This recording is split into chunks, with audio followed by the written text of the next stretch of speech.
It's no surprise that, from time to time, this or that superpower had sought to take advantage of the latent civil war in Soviet Russia. Who solicits or hopes to provoke foreign intervention is, sometimes, the defeated faction, which believes it has no other hope for success. Such a dynamic unfolds starting from the first months of Soviet Russia. Let's return to the attack of July 6 of 1918. It is an integral part of a very ambitious project. On one end, the left revolutionary socialists promote counter-revolutionary uprisings in a number of urban centers against the Soviet government, or rather an insurrection in Moscow which hoped to topple the communist government. On the other end, they also propose to assassinate various German representatives with the aim of provoking a military reaction from Germany and the subsequent resumption of the war. It would be confronted with a levy en masse by the Russian people, which would inflict a simultaneous defeat to the traitorous government and the enemy invader. 266 The perpetrator of the attack against the German ambassador is a sincere revolutionary. Well before entering into contact with Trotskyist circles, he intends to emulate the Jacobins, protagonists of the most radical phase of the French Revolution and of the heroic mass resistance against the invasion by the counter-revolutionary powers. However, in the eyes of Soviet authority, Blümchen could very well be a provocateur. The success of his plan would have resulted in a new advance by the armies of Wilhelm II and, perhaps, the toppling of the authority born out of the October Revolution. The interaction between internal and international politics appears in all historical changes. Hitler's rise to power, with the annihilation or decimation of the German section of the Communist International, represents a hard blow to the Soviet Union. What consequences would it have for internal political stability? On March 30, 1933, Trotsky blames the ruling bureaucracy in the USSR for the defeat of the Communists in Germany, and writes that the liquidation of Stalin's regime is absolutely inevitable and isn't far off. 267 In the summer of that same year, Daldier's government in France allows Trotsky to visit, only a few months after the previous rejection by Harriet, and doubts arise about the reasons for this change.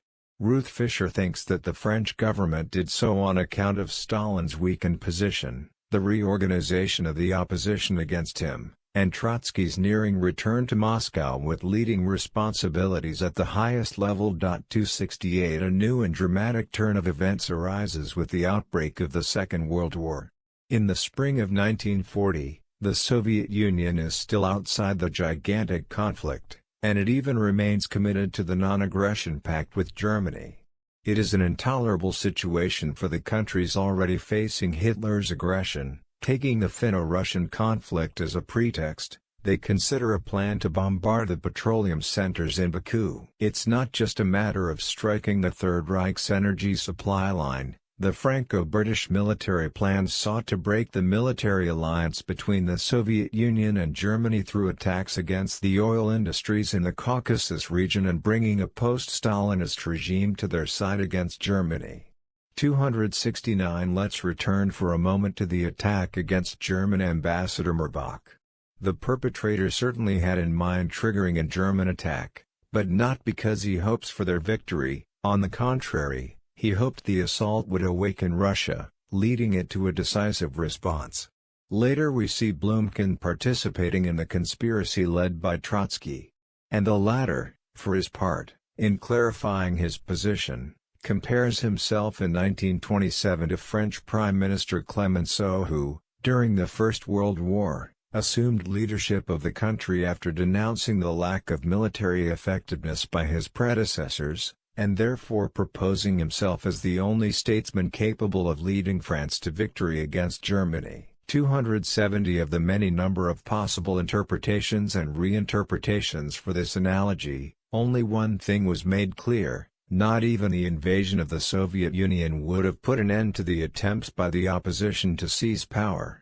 Even more disturbing is the already cited comparison of Stalin to Nicholas II. During the First World War, read and denounced as an imperialist war, the Bolsheviks had put forth the slogan of revolutionary defeatism and had identified the Tsarist autocracy as the internal and principal enemy, that which they first sought to combat and defeat. In the years to follow, Trotsky goes way beyond evoking the spirit of Clemenceau. On April 22, 1939, he declares his support for the liberation of so-called Soviet Ukraine from the Stalinist yoke. 271 Once independent, it would later be unified with Western Ukraine upon being separated from Poland, and with Carpathian Ukraine, annexed earlier by Hungary. Let's reflect on the moment in which this position is taken. The Third Reich had just carried out the dismemberment of Czechoslovakia, and rumors grow which indicate that the Soviet Union is Germany's next objective. In these circumstances, in July of 1939, it is even Kerensky who takes a stand against Trotsky's surprising project which, according to the Menshevik leader, only favors Hitler's plans. It's the same opinion from the Kremlin was the quick response from Trotsky who, on the other hand, in an article from April 22 had written that with Ukraine's independence the Bonapartist clique will reap what they have sown. It's good for the current Bonapartist caste to be undermined, shaken, destroyed and swept away, only that way is the road paved for a real defense of the Soviet Republic and its socialist future. 272 Soon after the invasion of Poland begins, Trotsky goes even further. In foreseeing the final ruin of the Third Reich, he adds, however, before going to hell, Hitler could inflict such a defeat on the Soviet Union that it could cost the head of the oligarchy in the Kremlin. 273 That prediction of the liquidation of the Bonapartist clique or caste carried out by a revolution from below, or even by a military invasion, could not be seen in the eyes of Stalin as confirmation of the suspicions about the convergence, at least the objective convergence, between the Nazi leadership and the Trotskyist opposition. Both had an interest in provoking the collapse of the internal front in the USSR, even if the first saw that collapse as the precondition for the Slavic nation's enslavement, and the second saw it as the precondition for the outbreak of a new revolution. Also, it's not a particularly ignominious suspicion. Acting like the new Lenin, Trotsky aspired to use to his advantage the dialectic that had led to the defeat of the Russian army, the toppling of the Tsarist autocracy and the victory of the October Revolution. Once again, the past history of Bolshevism is turned against Soviet power.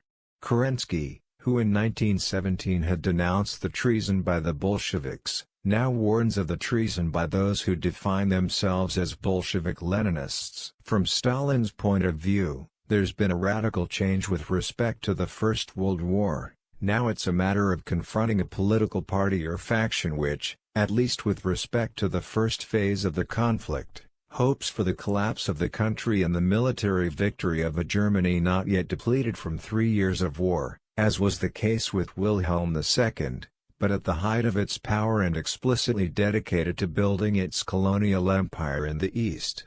Given this context, it's certainly not surprising that the accusation of treason is raised. Let's return to the article by Trotsky from April 22, 1939. In it there's but a single affirmation which could have received Stalin's agreement: the impending war will create a favorable atmosphere for all sorts of adventurers, miracle hunters and seekers of the Golden Fleece.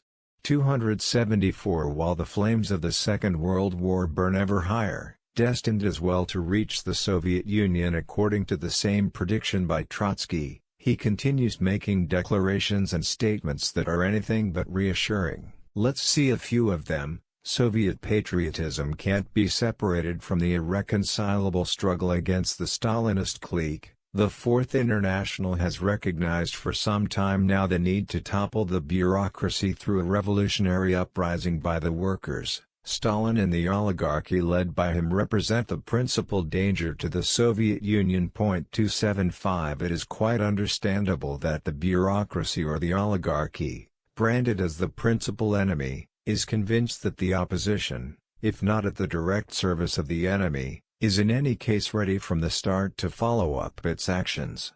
Any government would have found organizations of this orientation to be a threat to national security. Only to fuel Stalin's concerns and suspicions is the prediction by Trotsky, of an imminent revolution in the Soviet Union, Only a few years or perhaps months away from the inglorious collapse of the Stalinist bureaucracy. 276 Where does such certainty come from? Is it a prediction formulated while only taking into account the internal developments within the country? It becomes even more complicated upon analyzing the interplay between internal political conflict in Russia and international tensions. The suspicions and accusations are in fact encouraged by the existence of a fifth column and by disinformation operations carried out by Nazi Germany's intelligence services. In April of 1939, Goebbels writes in his diary, "Our clandestine radio station in eastern Prussia which broadcasts into Russia has caused an uproar. It operates in Trotsky's name and causes trouble for Stalin." 277 Immediately after the start of Operation Barbarossa, the leader of the Third Reich's propaganda services is even more pleased. "Now we are using 3 clandestine radio stations in Russia. The first is Trotskyist, the second separatist, the third Russian nationalist. All are critical of the Stalinist regime.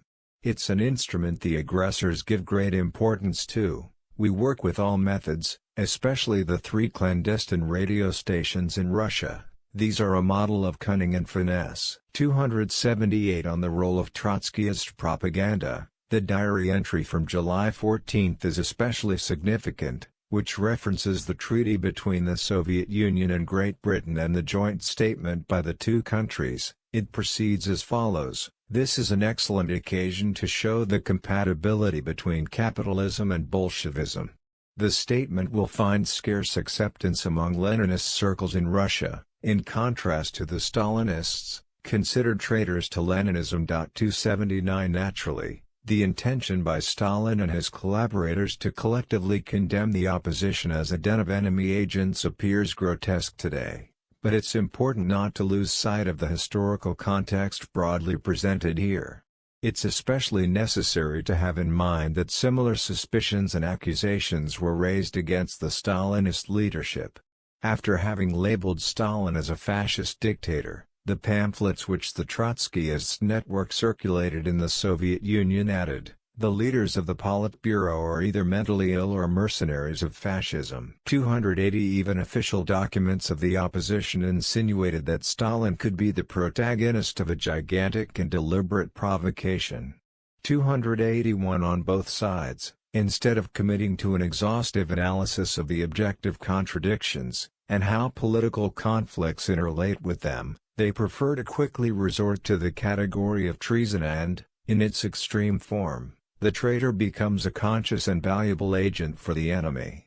Trotsky doesn't tire in denouncing the plot of the Stalinist bureaucracy against the working class, and the plot is even more despicable because the Stalinist bureaucracy is nothing more than imperialism's transmission device.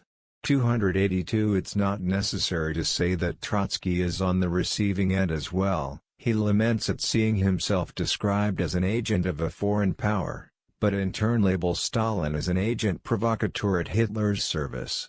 283 The most infamous accusations are exchanged by both sides. On closer examination, the most incredible are those coming from the opposition. The conflicted and tormented mood of its leader was carefully analyzed by a Russian historian not suspected of having Stalinist sympathies. Quote, "Trotsky didn't want the defeat of the Soviet Union, but Stalin's collapse. In his predictions on the imminent war, his unease is evident. The exile knew that only his country's defeat could put an end to Stalin's power. He desired war, because in that war he saw the only possibility of toppling Stalin. But Trotsky didn't want to admit this even to himself." Unquote. 284